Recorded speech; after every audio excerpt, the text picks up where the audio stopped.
십계명 오늘은 네 번째 계명으로서 안식일을 기억하여 거룩하게 지키라입니다.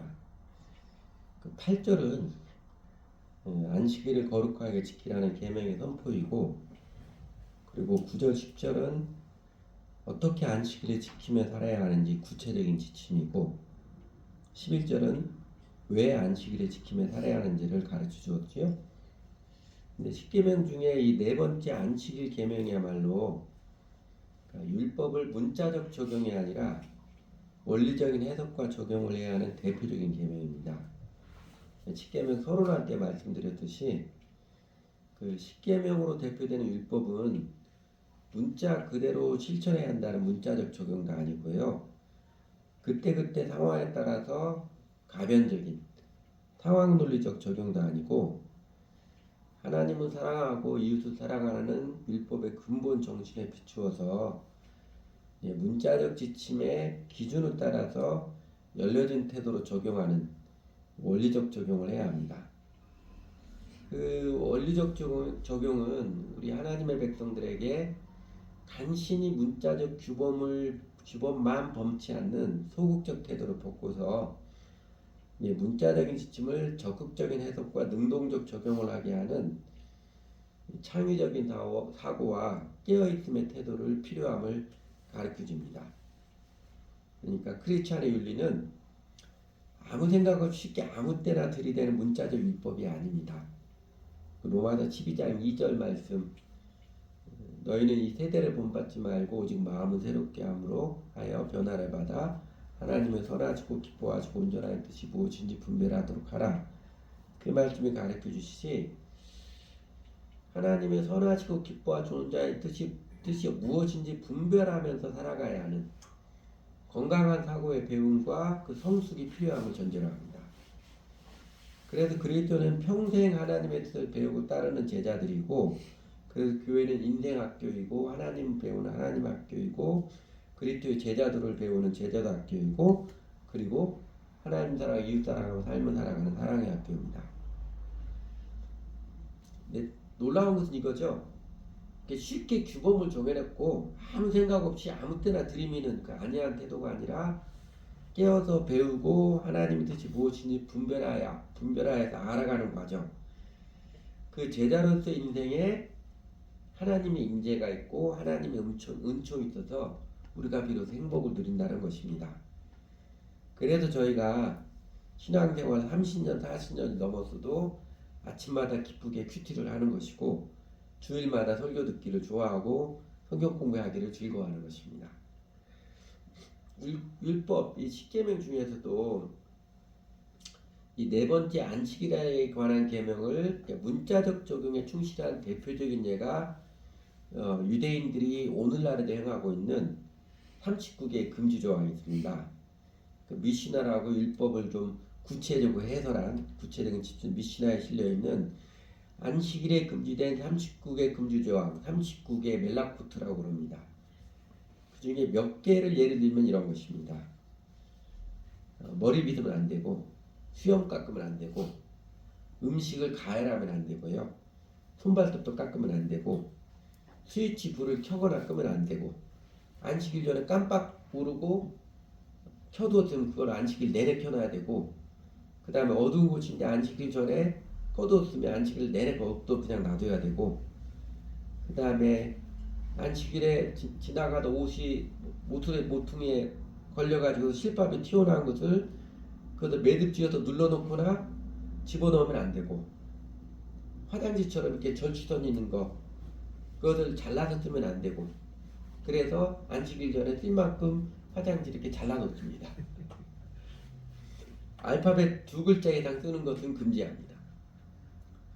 그런가 하면 그 정원에 무거운 벤치가 있어서 그 벤치를 끌어서 땅을 폐기하면 이거는 정원의 밭갈기가 되는 것이 안 되고, 그런데 휠체어나 유모차 자국이 난 것은 괜찮고, 과일이나 채소를 따는 것은 허용이 안 되지만 포도송이를 따는 것은 허용이 됩니다.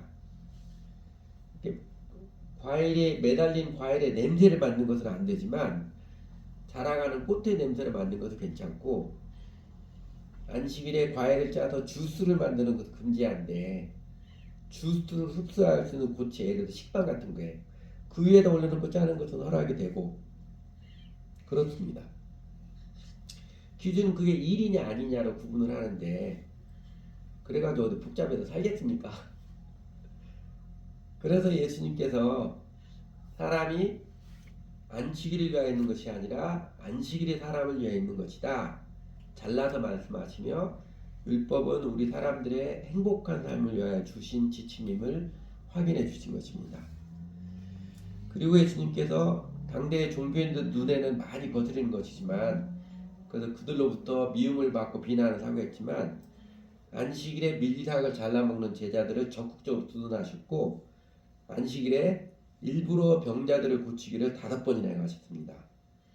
안식일에 사람을 치유하고 살리는 것이 옳은 일이냐 그런 일이냐 이렇게 반문하시면서 사람들의 잘못된 태도를 무지를 깨우쳐 주신 것입니다. 그러므로 이 네 번째 계명 안식일을 기억하여 거룩하게 지키라는 계명은 금요일 해 떨어질 때부터 토요일 해 떨어질 때까지 그게 안식일이다. 그때는 일체 일하지 말라. 문자적으로 지켜야 되는 계명이 아닙니다. 더 나아가서 주일, 일요일이죠. 일요일은 일주일의 첫째 날인데 일요일을 안식일인 것처럼 여겨서 주일 성수, 주일에는 가게에서 물건을 사도 안 된다고 가르쳤던 가르침, 이 주일 성수를 강제 지침처럼 가르쳐왔던 문화는요 교회 교육이 미숙했던 때 이야기입니다. 근데 이게 3, 40년 전에도 그랬습니다. 우리 교인들 아시는 것처럼 그리스도인들이 주일에 예배를 드리는 것은 우리 주 예수님께서 부활하신 날을 기리는 전통에서 부활하신 날을 기려서 주의 만찬에 참여했던 전통에서 비롯된 것이고 또 한 주간의 첫 시작이라 한 주간을 시작하면서 제일 먼저 주 하나님께 예배를 드리고 시작하는 마태복음 6장 33절 너희는 먼저 그의 나라와 그의 의를 구하라 그리하면 이 모든 것을 너에게 더하시라는 그 적용입니다.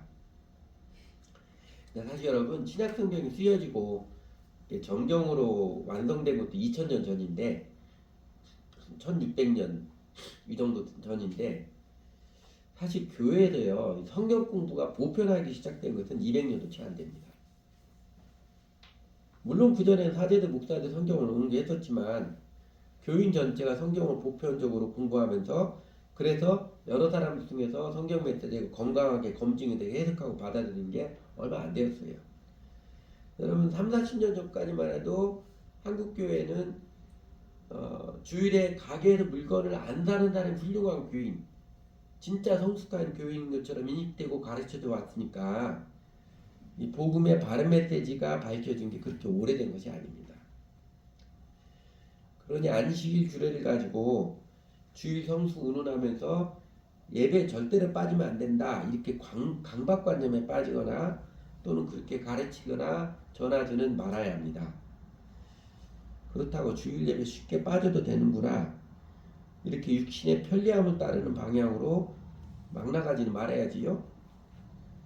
한국교회 작년 통계로 가나안 교인이 30%나 된다고 그러더라고요. 교회를 안 나가는 자기가 기독교인이라고 말하고 있는 구원받다 말하는 사람들이 30%나 된다고 하는데 저는 그 사람들이 정말 예수님 믿는 사람이라고 보지 않습니다. 정말로 예수님을 주님 믿는 사람은 그렇게 몸된 교회에 참여에 소속해서 공동체 생활에서 배우지 혼자서 안주하지 않습니다. 이렇게 가나안 교인이 30% 되는 것은 일종의 주일 성수 그 잘못된 가르침의 반작용이기도 하고요. 또 한편으로는 육신의 편의주의에 굴복한 인간의 죄성일 뿐입니다.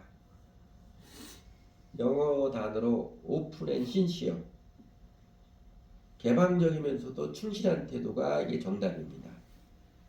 그래서 정직한 그리스도인이 주일 예배 빠질 수도 있습니다.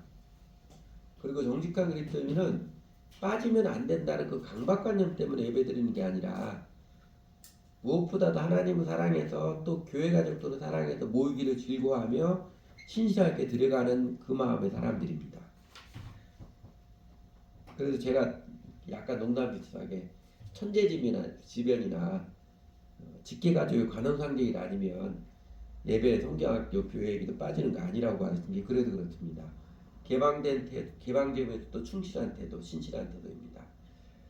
그 무디 선생님이 한번 이야기 중에 그런 일이 있었지요. 무디 선생님이 목회를 하는데 어느 교인이 주일에 오지 않았습니다. 그래서 주일에 참여를 안 해서 무슨 일이 있을 때요? 그랬더니 소가 병이 나서 주일에 오지 못했습니다. 그래서 그러니까 그러셨군요. 애 많이 쓰셨습니다. 그러면서 한마디 더 붙였습니다. 근데 다음 주에도 소가 또 병이 나면 그 소는 팔아버리십시오. 예수님을 주님으로 모시고 예수님을 사랑하는 사람은 당연히 습관적으로 주일에 빠지게 하는 일은 조정을 하지요. 내가 신실하게 신앙생활하는 모습을 서운해하는 우리 이웃들, 이해 못하는 사람들 관계에서도 정중하게 거절을 하고 내 인생의 주인은 예수님이십니다. 저는 웬만해서는 주일날 예배드리고 교제라는 빠지지 않습니다. 정중하게 거절을 하고 오히려 전도의 기회를 삼습니다. 실제로 직장생활, 사회 이웃들 관계에서 저는 예수님을 제일 사랑해서 내가 신실하게 하나님께 예배드리고 주님을 배우는 시간을 지켜갑니다. 이 태도를 명확히 할 때 사람들에게 그게 예수님을 해서 다시 생각하게 하고 마음을 열게 하는 과정이 됩니다. 그렇다면 10계명의 네 번째 계명 안식일을 기억하여 거룩하게 지키라를 원리적 지침으로 다르게 표현하면 뭐라고 표현할 수 있을까요? 제가 고민을 좀 하다가 제 나름 이렇게 표현해 봤습니다. 그리스도를 본받아 하나님 중심의 조화로운 리듬 있는 삶을 살아가십시오. 하나님 중심의 생활의 리듬을 갖추어라. 이렇게 표현하는 거 괜찮은 것 같습니다. 좀 길지만 영적 생활의 리듬을 갖추어라 이렇게 요약할 수 있겠지만 길어도 이렇게 세 가지 했던 것 그리스도를 본받아 하나님 중심의 조화로운 리듬 있는 삶 세 가지에 대한 강조 때문입니다. 그 모든 율법의 근본 정신이 예수님께서 확인해 주신 제일 큰 계명이지요. 무엇보다도 하나님을 제일 사랑하고 그리고 이웃을 내 자신처럼 사랑하며 살아라 일치 10계명의 바탕 정신도 하나님 제일 사랑하는 생활이고 하나님 중심의 생활을 세우라는 뜻입니다. 앞에 세 가지 계명 나 외에 다른 신을 두지 말라 너희를 위하여서 어떤 형태로는 우상을 만들지 말라 여호와 이름을 망령되이 일컫지 말라 모두 다 하나님을 마음을 다하고 뜻을 다하여 힘을 다하여 제일 사랑하라는 것이고 하나님 중심으로 살아야 함을 가르쳐주는 계명들이고 네 번째 계명 안식일 지키라는 계명은 조금 더 구체적이고 적극적인 하나님 중심의 생활을 이렇게 살아야 된다 지침입니다. 여러분 무엇을 제일 사랑하시는 것 같습니까? 나는 무엇을 제일 사랑하는가? 여러분 하나님을 제일 사랑하십니까? 정말로 하나님 중심의 삶을 살아가고 있습니까? 내가 하나님이 제일 사랑하는 사랑의 신앙을 고백하는 구체적인 액션이 주의 만찬에 참여하는 것, 예배의식이고 봉헌에 참여하는 것입니다. 그래서 거듭난 신자, 예수님을 주님으로 모시고 따르는 사람은요. 예배의식에 참여하기를 즐거워하고 봉헌을 고백하기를 기뻐하지요. 뒤집어 말하면 지금도 대한민국에서 믿는다고 하는 사람들이 사실은 하나님보다 자기를 더 사랑하니까 하나님께 사랑을 고백하는 예배의식에 신실하지 못한 것이고 봉헌에 인색한 것입니다. 정직한 하나님 사랑하는 사람은 더 즐겁게 봉헌하고자 하고 더 많이 봉헌하고지 할 수 있으면 더 예수님 잘 배우고지 간신히 체면치레만 하려고 그러지 않습니다. 우리가 복음을 정직하게 전해서 이들을 바른 신앙으로 인도하는 것 또한 그것이 우리에게 주어진 과제이자 특권이기도 합니다. 그리고 이제 또 하나 눈여겨봐야 할 게 네 번째 계명을 주시는 이유를 밝혀준 11절입니다. 내가 엿새 동안 하늘과 땅과 바다와 그 안에 있는 모든 것을 만들고 이른 날은 쉬었기 때문이다. 내가 그랬으니까 너희도 당연히 따르셔야지 그런 맥락이 아닙니다. 그런 맥락이 아니고요. 하나님께서 앞서서 본을 보이신 것이죠. 인간은 하나님의 형상으로 지음을 받은 존재인지라 하나님을 따라서 하나님을 본받아가는 게 인간답게 살아가는 순리이고 그게 인생의 지선의 행복의 길입니다. 그러니까 창조의 영광과 아름다움, 주 하나님께서 사랑의 마음으로 온갖 정성을 기울이셔서 엿새 동안 즐거워하면서 부지런히 일하셨고, 그리고 이랜 날에 쉬셨듯이 인간도 그 하나님의 사랑과 조화의 모습을 본받아서 엿새 동안 열심히 즐거워하면서 일하고 이랜 날에 쉬는 그 생활의 리듬을 갖추는 모습이 아름답고 행복한 인생이라는 것입니다. 사실은 일과 쉼, 6대1의 비율뿐만 아니라 삶을 살아가는 모든 면에서 우리가 하나님을 잘 닮아가서 우리가 하나님의 형상을 따라 지음받은 창조의 영광과 아름다움을 회복하도록 우리 주 하나님께서 우리에게 내려주신 제일 큰 선물이 바로 보인 하나님, 우리가 함께 하신 하나님 예수 그리스도이십니다. 예수님께서는 당신의 십자가의 사랑과 부활의 권능으로 인간과 세상의 근원적 문제인 죄와 사망을 이기신 주님 메시아일 뿐만 아니라 당신이 이 땅에 살아가시는 모습을 나타내 보여주시고 말씀으로 명확히 가르쳐 주심으로써 우리가 어떻게 살아야 하는지 따르고 본봐야 될 확실한 모본, 지표가 되시는 구세주이기도 하십니다. 그래서 사도 바울이 한마디로 이렇게 권했지요. 오직 사랑 안에서 참된 것을 하여 범사에 그에게까지 자랄지라. 그는 머리니 곧 그리스도라. 에베소서 4장 15절 말씀입니다. 여러분, 예수님께서 안식일에 일부러 병든 자를 고쳐주시면서 십계명을 문자적 적용하고 십계명을 강제를 하는 게 틀렸음을 밝혀주셨지만, 그런데 여러분, 예수님께서 안식일마다 회당에 들어가서 말씀을 가르치시고 그들과 교제하고 토론하고 이야기하시고 하셨습니다. 그 당대 유대인들에게 있는 아름다운 전통을 예수님께서 다 무시하신 게 아니고요, 예수님도 잘 지키셨습니다.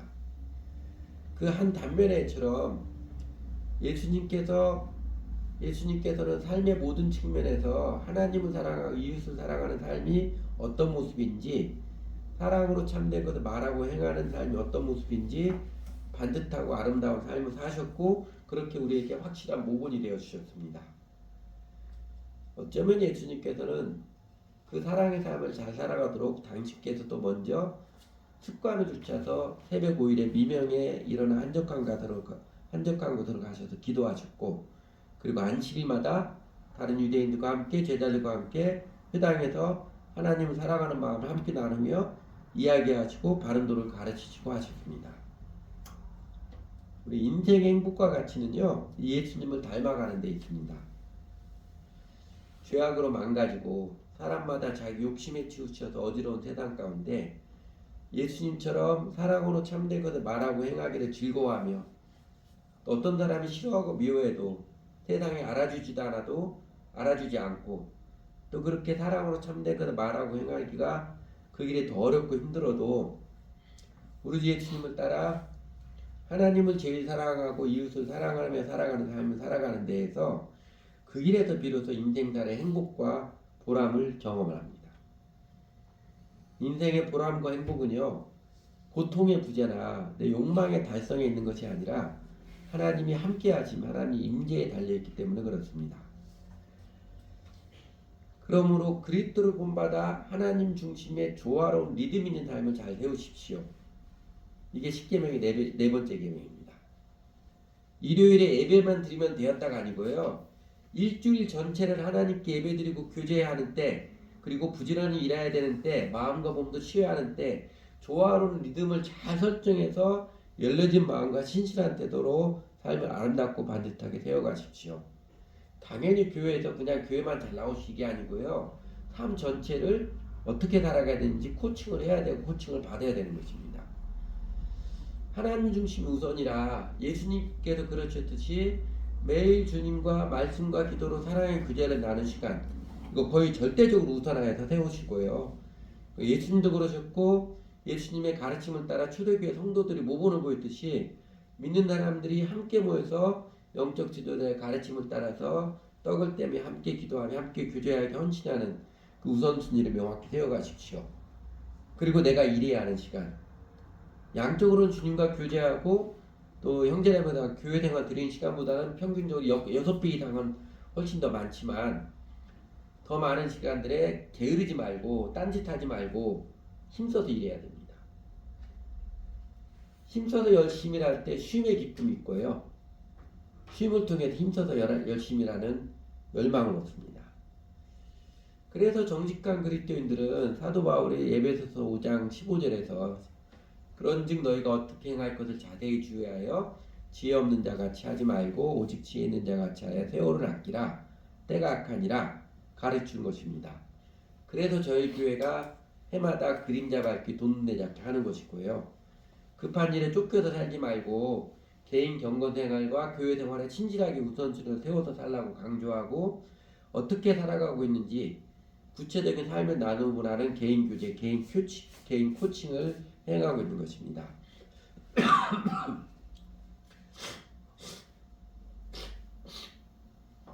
하나님께서 창조 때부터 일주일 리듬으로 일하셨고 오늘날에도 모든 사람들이 일주일 다이로 생활하듯이 일주일 168시간 동안 내가 거의 절대적으로 지켜야 되는 기둥이 되는 일들, 시간들, 그 다음에 절대적은 아니어도 신실하게 열심히 지켜야 하는 시간들을 정하고 그리고 나를 그냥 기계처럼 몰아가지 않고 여유의 마음과 시간도 남겨두며 살아가는, 저는 그리스도는 삶에 예술을 배우고 세워서 누려가는 사람들입니다. 그리스도인의 인생은 예술적 가치입니다. 그런데 그렇게 하나님의 창조 섭리에 따라서 하나님을 본받아서 하나님 중심의 조화로운 리듬 있는 삶을 세워가는 게 중요하고 유익함을, 이게 인생의 진정한 보람과 행복을 주는 것임을 현대 학문이 발달하면서 더욱 확실하게 밝혀주었습니다. 제가 감기인 줄 알았더니 기관지염이래요. 근데 이게 잘 안 낫네요. 어젯밤에 기관지 약을 먹으니까 약 먹으면 계속 졸리는 거예요. 사람들은 이야기할 때는 별로 안 졸리는데 혼자서 식당에 앉으면 잘 졸아도 어제 아침 먹고도 오전에 졸고 점심 먹고도 의자에 앉아 졸고 이렇게 밤에 저녁을 같이 애들이랑 같이 저녁 먹는데 설거지거리가 많았습니다. 마음 같은 설거지를 해주고 싶은데 하은이한테 좀 부탁을 했대요.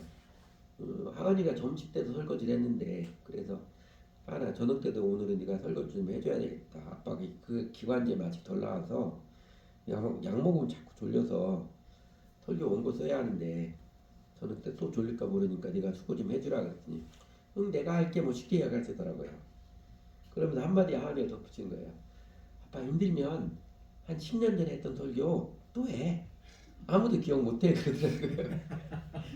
그래서 내가 아니야 은비 아빠는 설교 잘 듣고 기억력이 좋아서 다 기억해.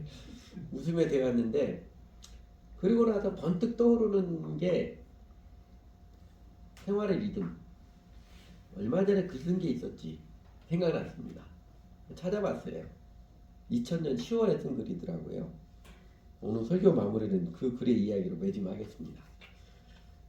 1964년에 이스라엘 히브리 대학의 라파엘 모슐렘 박사라는 사람이 대마초에서 도취감을 주게 하는 물질의 분자식을 발견했습니다. 그래서 이제 마약하는 사람이 그 도취감이 너무 좋아 계속 빠지게 되는데, 근데 그로부터 28년 후에 1992년에 루미르 옹데레 한스라는 박사가 대마초 안에 도취감을 주는 똑같은 물질이 인간의 뇌에서 또 분자 형태로 존재하고 있음을 발견하였습니다. 그래서 그 두 박사는 그 물질에게 N-아레키도노일 에탄올라민, 어렵지요.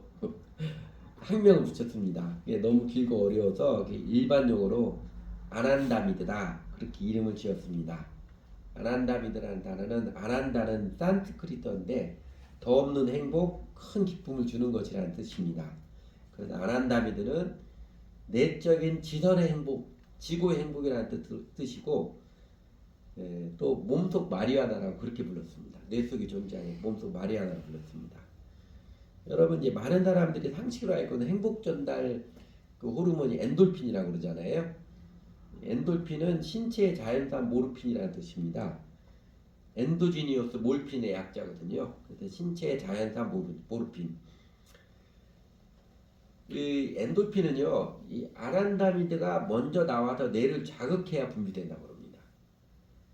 근데 사람마다 민족마다 이 단위 면적당 뇌 단위 면적당 아난다미드 행성 비율이 차이가 있는데 나이지리아가 45% 정도로 제일 높고 백인이나 북유럽 사람들이 21% 정도이고 한국 사람은 14% 정도 세계에서 제일 적은 민족이라고 봅니다. 이게 2015년 뉴욕타임즈 보도자료에 나왔어요. 달리 말하면 한국인은 전 세계에서 제일 멜랑콜리하기 쉬운 민족, 행복 만족감을 가장 인색하게 느끼는 민족이라는 것입니다. 그래도 우리나라 사람들이 나이 들면 다 정재영의 향수나 가곡들이나 이문세 노래들이나 이렇게 서정적인 노래를 유달리 좋아하는 성향이 있는 것 같습니다.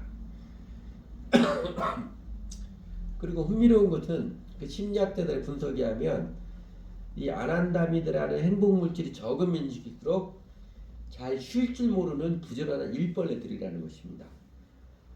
그래도 한국인이 최고의 일벌레들이잖아요.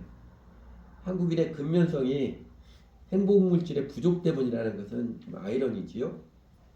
웬만해서는 행복감을 못 느끼니까 더 열심히 해서 뭔가를 몰입해서 성취를 통해 만족과 행복을 추구하는 성향이 매우 강한, 그래서 성공을 잘 이루는데 여전히 행복하지 않다고 느끼는 민족이 우리 민족의 특징이라는 것입니다. 경희대에 있는 미국인 교수가 하는 애들입니다. 그 사람 20년 한국 생활을 보면서 책을 써는 제목이 기적을 이룬 나라, 기쁨을 이룬 나라, 그렇게 해놨어요. 기적을 이룬 국민이 되었지만 여전히 기뻐하지 못하는 국민이 되었다는 표현이지요. 여기에서 그친다면 우리 민족은 더 우울할 수밖에 없지만 더 흥미로운 보고는요, 이 아난다미드가 체내에서 활성화되는 수명이 매우 짧다는 것입니다. 활성화했다가 금방 없어진다는 거예요. 그러니까 나이지리아 사람들처럼 선천적으로 아난다미드를 많이 가지고 있어도 이게 지속적으로 활성화가 안 되면 아무런 도움이 안 된다는 것입니다. 그렇다면 어떻게 하면 사람이 지속적으로 행복감을 느끼며 살도록 이 아난다미드를 잘 활성화시킬 수 있을까? 학자들이 당연히 연구를 했죠. 학자들은 이 아난다미드가 사람의 체내에서 잘 활성되게 하는 게 지속적이고 규칙적인 운동, 활동, 영양 섭취와 같은 리듬, 생활의 리듬이 가르쳐야 된다고 밝혀내고 말았습니다. 런너스 하이라고 그러죠.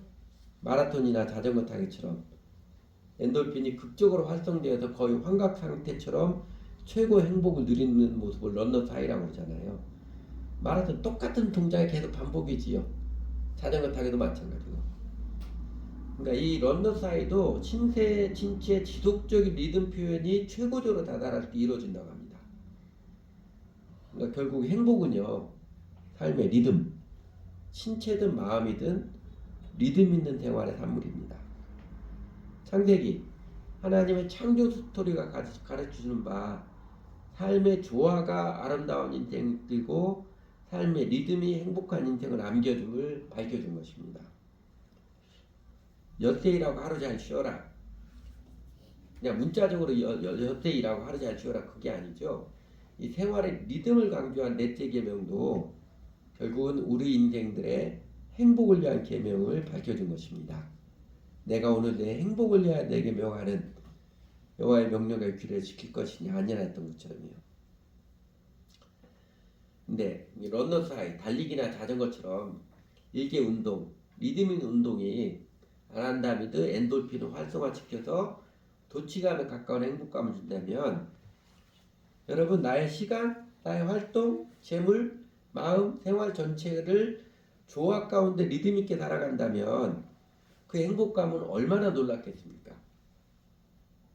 그래서 비로소 어떤 환경 가운데서도 항상 기뻐하며 범사에 감사하는 생활이 넉넉히 가능하게 하며 오늘의 삶에서 하나님의 생명을 누리는 영생의 삶이 바로 그것일 것입니다. 내 삶 전체를 리듬 있는 생활, 하나님 중심의 리듬 있는 생활로 맞춰갈 때 그때 영생의 삶이 바로 그것일 것입니다. 그러니까 믿음의 삶은 치우침이 아니라 조화와 리듬 있는 삶의 회복입니다. 감동적인 음악에는 기본 선율의 바탕에 리듬의 변화가 조화를 이루듯이 창조주 하나님 믿는 예수를 따르는 마음의 정체성이 바탕 위에 열려진 태도로 조화와 리듬 있는 삶이 행복을 누리는 길, 영생의 삶입니다.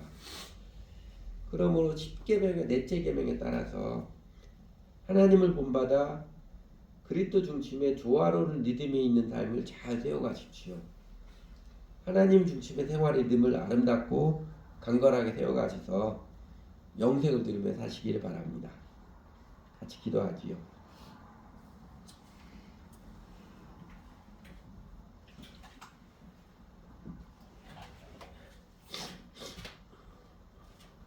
좋으신 하나님, 우리 행복을 위해서 율법, 삶의 지침을 내려주셔서 감사드립니다. 주 하나님을 본받아서 삶의 조화로운 리듬을 타면서 일하도록 가르쳐 주셔서 감사드립니다.